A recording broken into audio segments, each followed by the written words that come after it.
Okay, so I am back with Journal Reflection 2 of Wonder. This section we are doing pages 45 to 90, which finishes up Augie's narration of the book and starts out a little bit of Vaya's narration of Wonder.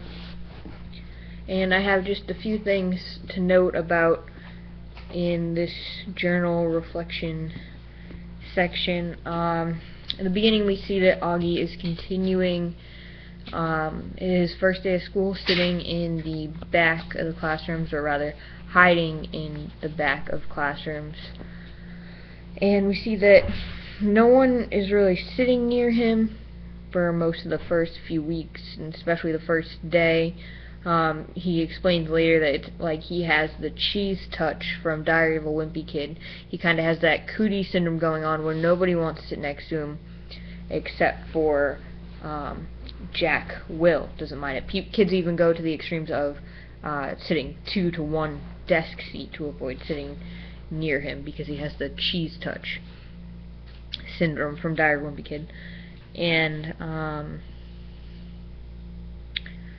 that kind of goes along with the fact that later on page 63, Augie kind of catches on to some of our teacher scheming, per se, where he sees that his teachers are planning for his social success as best they can by having assigned seats and placing Jack Will next to him in every single class he has. And he notices that this is clearly not a coincidence, and the teachers are up to something here.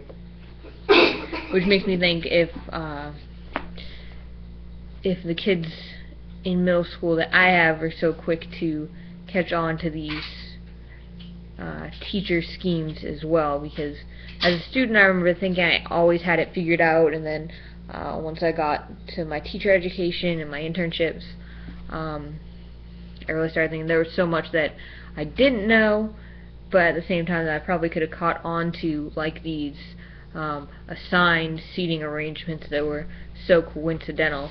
Like, for example, in my internship we have 2 ESOL students who speak completely no English on our team, and they were in 2 different classes, but they're on the same team.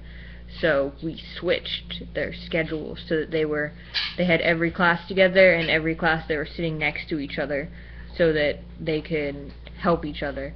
And they're not necessarily 2 kids that are friends or seem to get along. It's not that they don't get along, they happen to be the 2 non-English speakers, so we group them together for that reason, in hopes that it'll work out in their favor.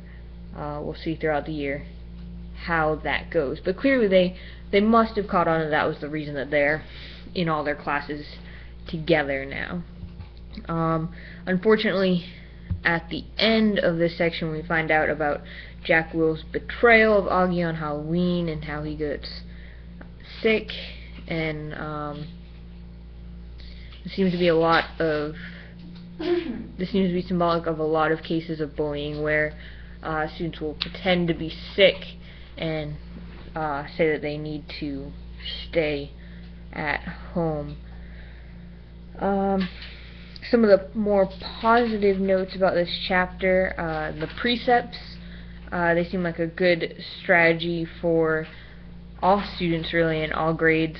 They promote positive expectations and positive self-exploration, which is critical to middle school and all students. The first one, of course, was choose kind over choosing right when giving the choice between the 2, which is one of the more important quotes from this entire novel. It kind of sums up a lot of Augie's own perspectives about life, and we see that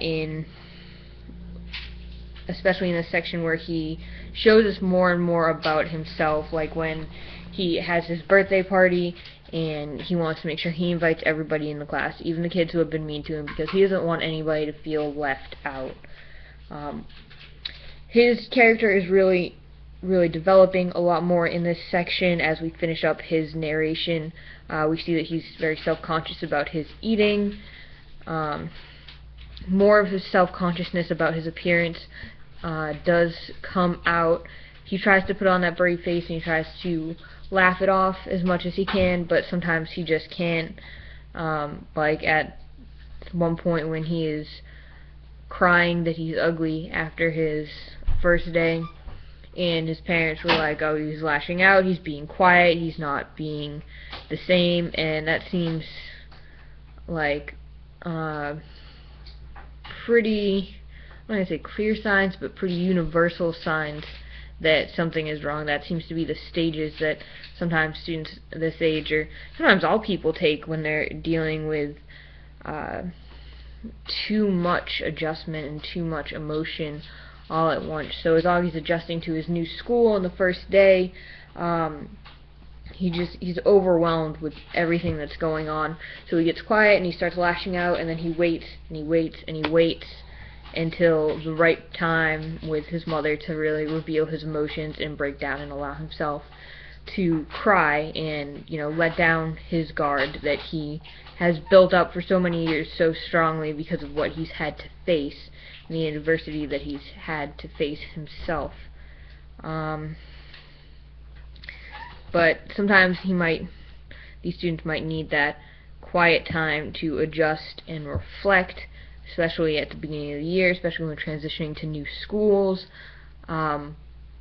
This isn't just about a kid with disabilities or facing adversity. A lot of, all kids are facing these similar issues to different degrees. They're all making these adjustments in themselves.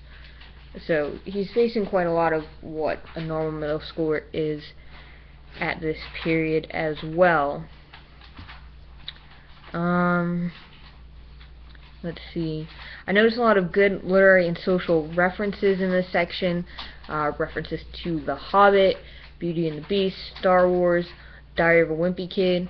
A lot of references that are age appropriate and might encourage kids to delve into more appropriate medias and literature, which is great promotion for ELA and literacy learning and development for students. Finally, the family dynamics towards the end, where we're starting up Vaya's chapter, is very complicated because we see that the complicated family dynamics that there is when you have a family that has a special needs child or a disabled child, where Vaya is feeling very left out and like she's not getting the attention that she needs, and that she needs to look out and be a protector and an adult and all these things for Augie, when at the same time she's still a kid herself, entering high school, facing those challenges, and needs people to be there for her as well. So it's about time that she needs to let her guard down as well and allow herself to be helped. So that storyline development should get much more interesting as I remember throughout the book. It's been about a year since the last time I read this. I read this a year ago at summer camp, when I think some of my 10-year-olds were reading it. It was real popular last summer. I think that's mostly the end of my notes. I also wrote down that Summer is really nice to Augie, so it's good to see that he has at least one true friend after Jack Will's unfortunate betrayal. So that is the end of this journal reflection, and we'll see how the next 50 or so pages of Wonder go. Bye-bye.